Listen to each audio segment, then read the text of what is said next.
Hey everybody, welcome back to Coach Unfiltered. I'm Coach Art, Mr. Ryan K. and Danny H. Guess what day it is today? Anyone? I think I know. You think you know? I think I do. I think too. I do too.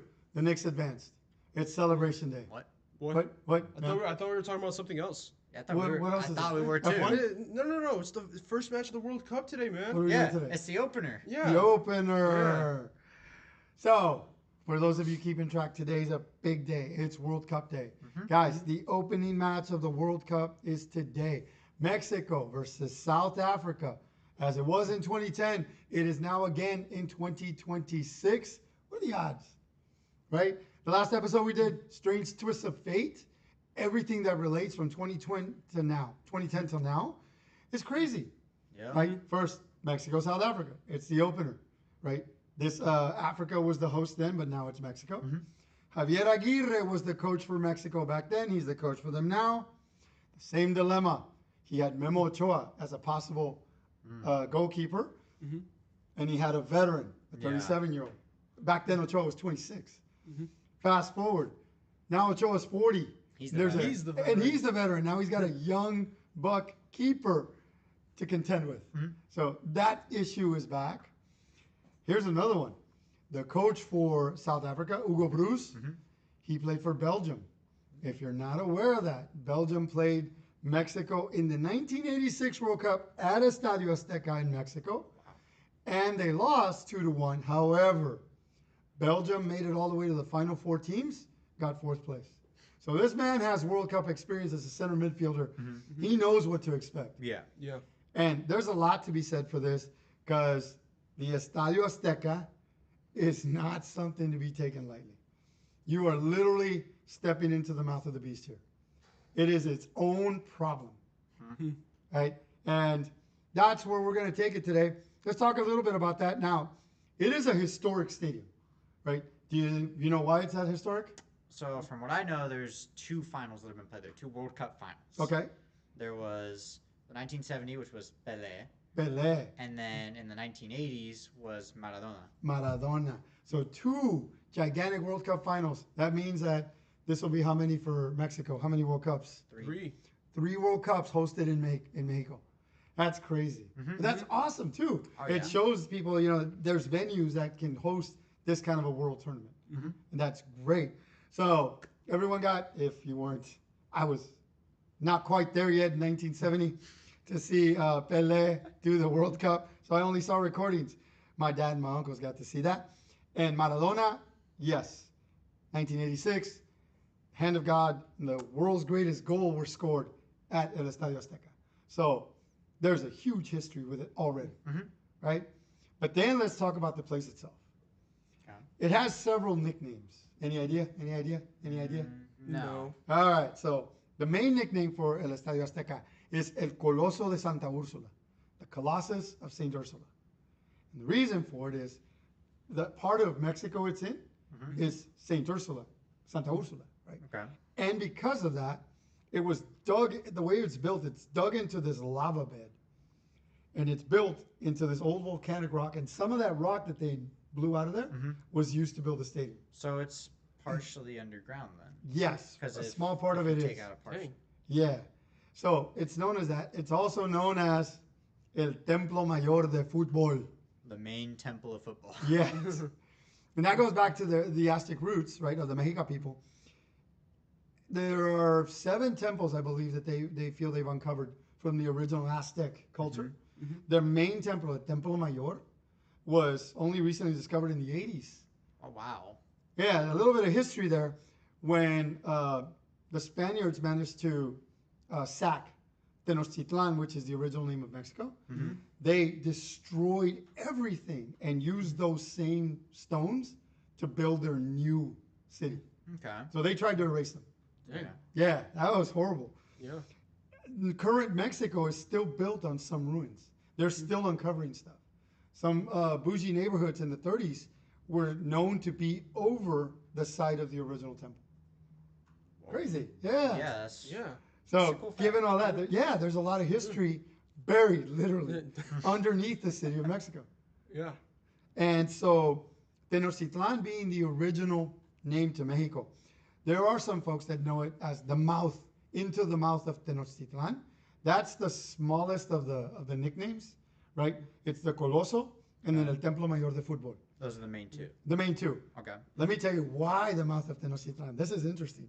So the Aztecs believed that we as a people all lived on this being that floated on a cosmic ocean. And I'm going to have to look at the spelling because I always get it wrong. Tlatecutli was the god of earth. It was the earth. And it just floated on this ocean. We lived on top. Okay. This god, Tlatecutli, swallowed the sun at the end of the day and then spat it back out at morning. That's the belief.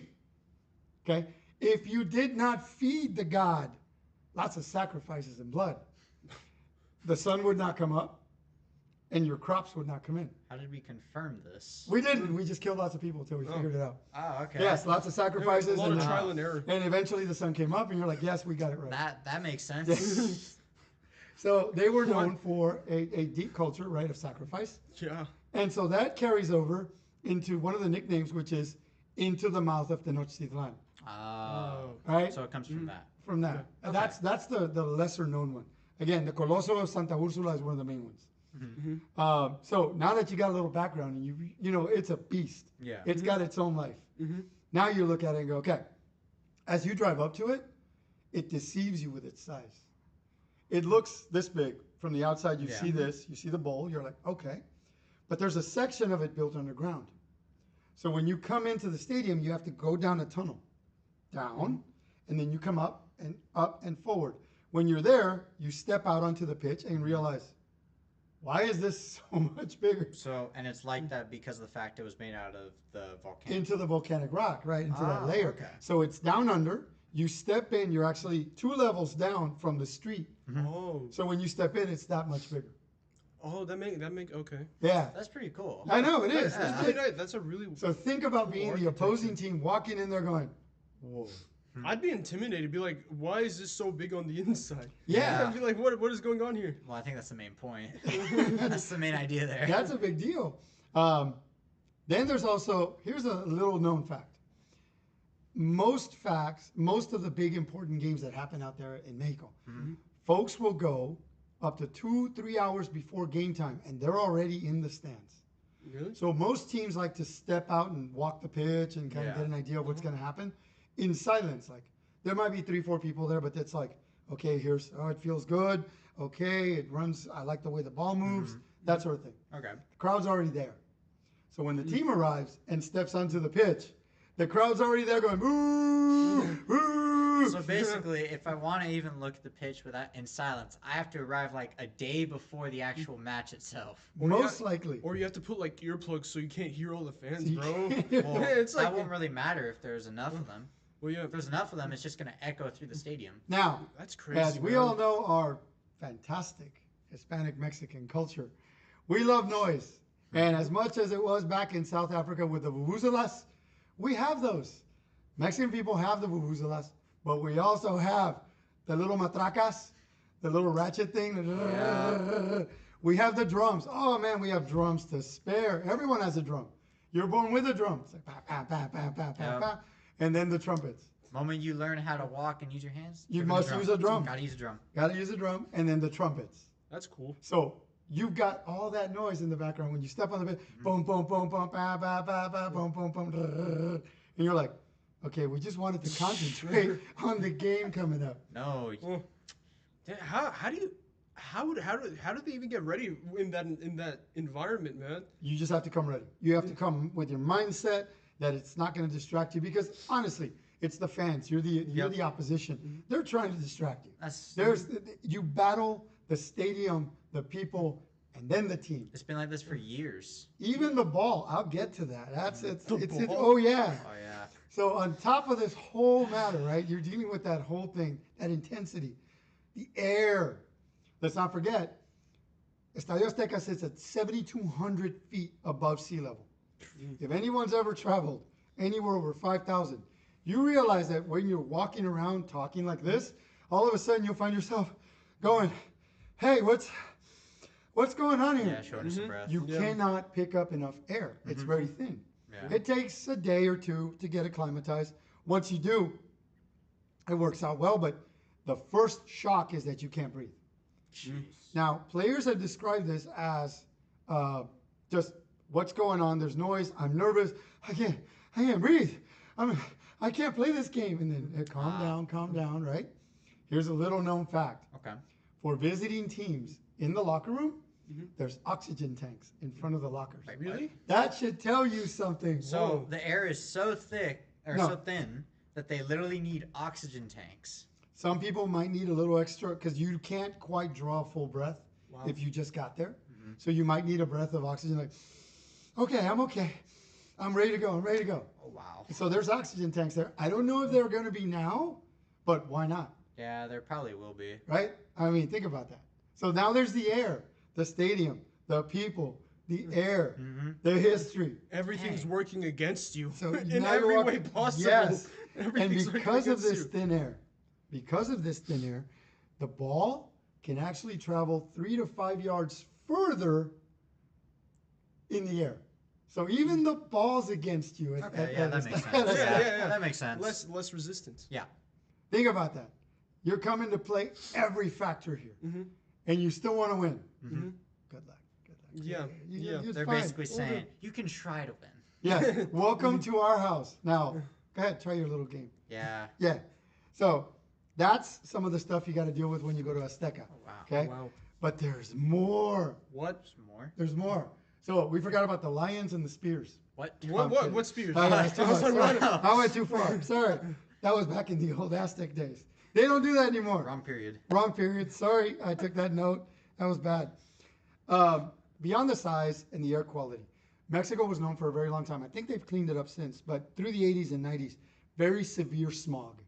Now, I recall going to Mexico, and you would walk down the street. If you were wearing a white shirt or any kind of shirt like that, Yeah. you could start to see it go gray Oh wow. because of the air quality. You could wipe your face and start picking up what black dust. That's really. And bad. so the smog was really thick. Yeah. Given that you had trouble breathing walking in the stadium, Yeah. and then if the smog was bad, you were going to have a lot of trouble catching a good breath of air. Jeez. I don't know now. I know they've had a lot of cleaning up and they've done a lot better. But imagine that. Right? Imagine that. So you're coming out there to do that. You're getting all this, plus the air, plus the crowd. Oh, yeah. That must have sucked for all the previous players. Yeah. For the smog when it was still there. Especially then- without any of the technology we have today. Exactly. Yeah. Exactly. The last thing you really got to deal with is the way it's built. It's a bowl. It's built this way. Literally, not here. It's built this way. So the people that are at the top, right, are almost looking at the people down. Not quite, but you could look down and you can see there. So Okay. if you're on the field and look up, you don't see them over there. They're there. You're going. And so that noise Yeah. really gets in there. Well, yeah, because Yeah. it's just trapped in there. It's just trapped, and they love it. And they love it. So they are just screaming their heads off. No wonder That's you the saw it. atmosphere. So what it was like, people said, oh, it's not fair us going to Africa with the vuvuzelas, blah, blah, blah.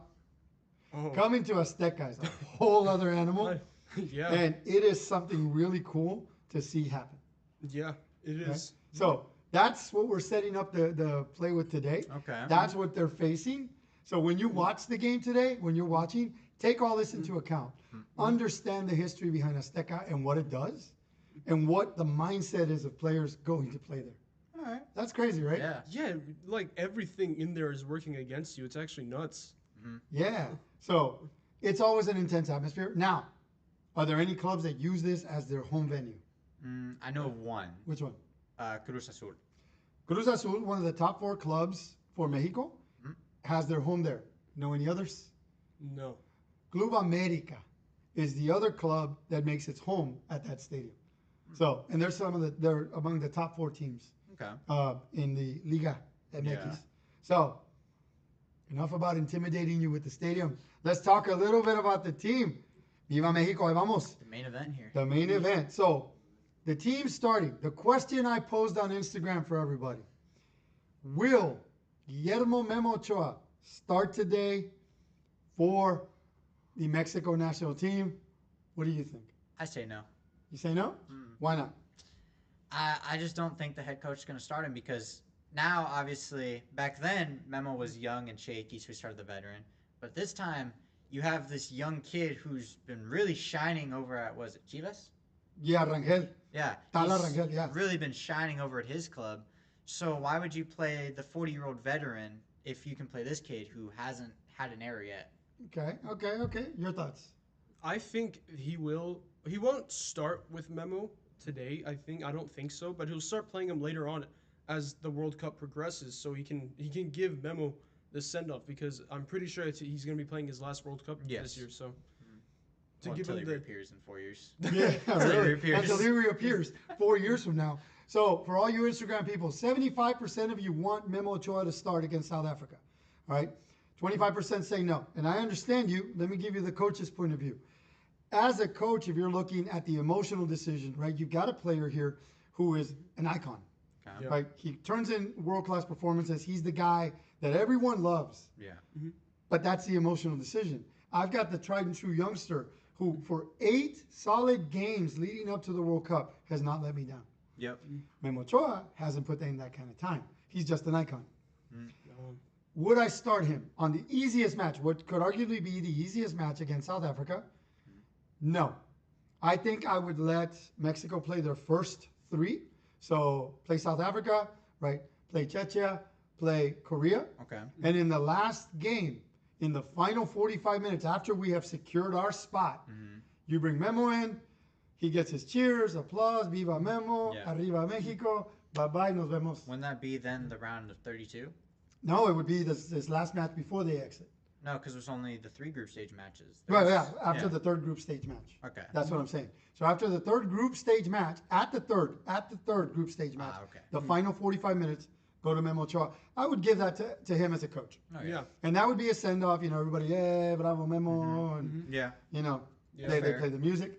I think that would be the best bet, but I don't see him starting, guys. I think if you're Mexico, and if I'm the coach, in a World Cup, I want a statement. I need to make a statement. I need to come in and say, hey, this is our World Cup. We are here to win. Yeah. Well, because at this point, it's a matter of pride for Mexico.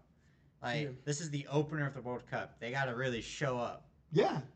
You got to bring it. So what else are they bringing as far as quality? Let me give you a little feedback. And I've talked to several people about it, and we've decided the midfield has been very, how can I say, it's like a living organism. It's just been changing and changing and changing. Their captain, Edson Alvarez, plays defensive mid. Yeah. Okay, so he holds down top of the defense. Then you had several people running the midfield. Alvaro Fidalgo, coming from Spain. Yeah. A Spaniard. And Brian Gutierrez from the USA. Let me give you a little background on these guys. Sounds weird, right? Yeah. Alvaro Fidalgo in Spain was kind of just buried in Division 2. Like in Spain. He couldn't find a break. Nobody knew him. And those that knew him were like, I mean, he's okay, but he's no Pedri. He's no, Lamine Yamal. That's what they're looking for. Yeah. A medium level person over there has a difficult time breaking in. So he was Division 2. Yeah. Fast forward, there's an Argentinian coach that remembered him. And he was in Mexico and he went, hey, I know a guy. And so he recruited him. He recruited him to come to Mexico and play with Club America. Oh, wow. And they were like, hey, come here. We think you could do good here in Mexico. He did fantastic. So much so that he got the attention of the Mexican national team coach, Aguirre. He's like, well, it would be better if he was Mexican. Hey, kid, you're not going to be playing for Spain. They're not calling you up. Yeah. How would you feel about being in the World Cup with us? Yeah, because you get one switch. Yeah. So he switched. He became a Mexican citizen. Now he's here. Now here in Mexico, Alvaro Fidalgo is a magician. That man on that ball, pace, speed, creativity, he organizes. Okay. So I'd like to see this kid start. Yeah. I think he would start him. Okay. Right? As far as the captain, Edson Alvarez as the defensive mid. Edson's been injured. He had a lot of injuries. He's got some late tackles, yellow cards in 3 consecutive matches. What do you think? Would you use this guy? I personally wouldn't unless maybe in a later match, sub him on in the last minute, see where he's at. Okay. What do you think? I mean, he's the team captain. I mean, although he is the captain, it's just what if he gets a red card, right? Seeing his history, if he's gotten 3 consecutive yellows. Why would you want to risk? Yeah, exactly. Why would you want to risk that? So there's that, right? There's those considerations. I think that's one emotional thing that would happen. I think Edson Alvarez would start. Eric Lira being the other CDM, I think would do a better job. Okay. That kid is solid, but you want the team captain. You know, I think if you trade off Memo, you might drop in Edson Alvarez. Okay. That's a tough one, though. Yeah. That is a tough one because that's your midfield, Yeah. right?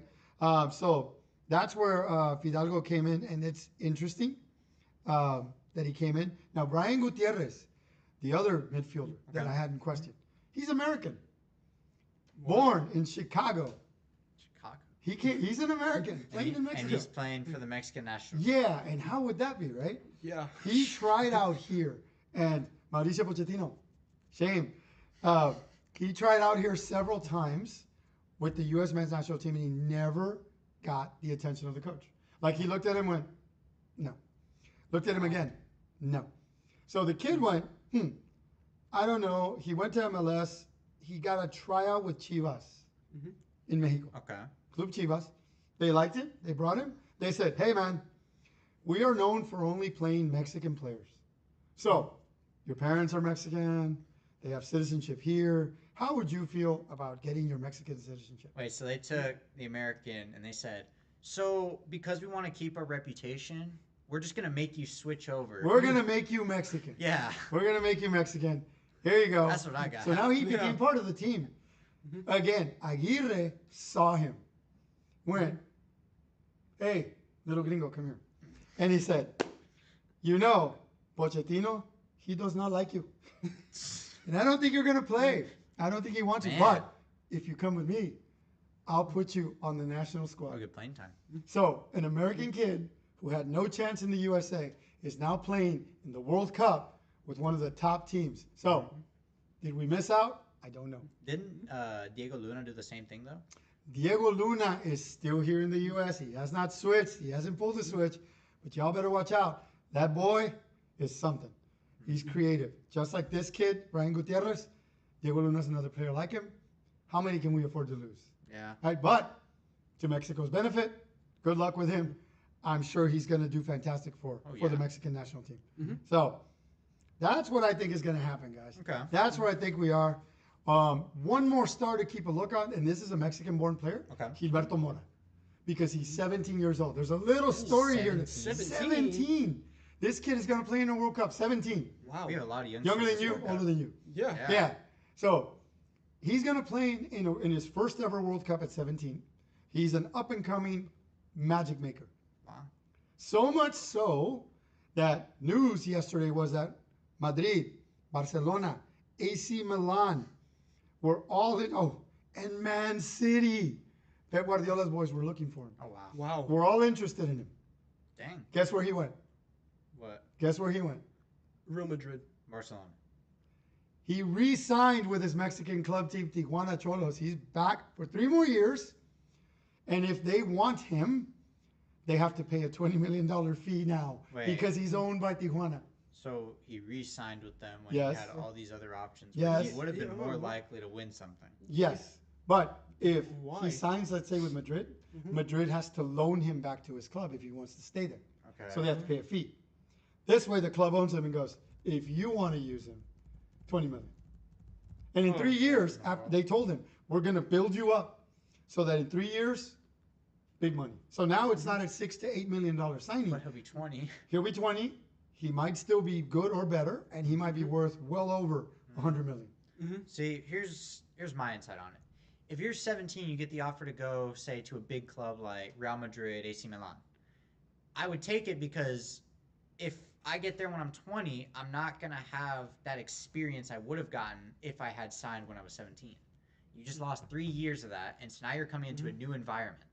There's that. They play differently in Europe. And just having that experience is very important. And if he can get that really early, that's key for his development. Exactly. Quite honestly, development or not, I think it's money. And I think they all figured out, hey, the agent gets more money, the club gets more money, the kid will probably get more money. So let's see what happens in 3 years. Keep an eye on him, Gilberto Mora. Look for him. He probably won't start, but when he does come on, I expect him to do some great things. Yeah. All right, so other than that, guys, we got Africa, South Africa. We already know who the players are there. Yeah. Right, they got the one forward from Burnley. They got Mokoena in the center and Williams as the keeper. Those are the big names. What they do have going for them, they got nothing to lose. And chances are, if they score a goal, you're going to see that little dance on the field. They're going to get out there and do their thing. It's going to be fantastic. Bafana.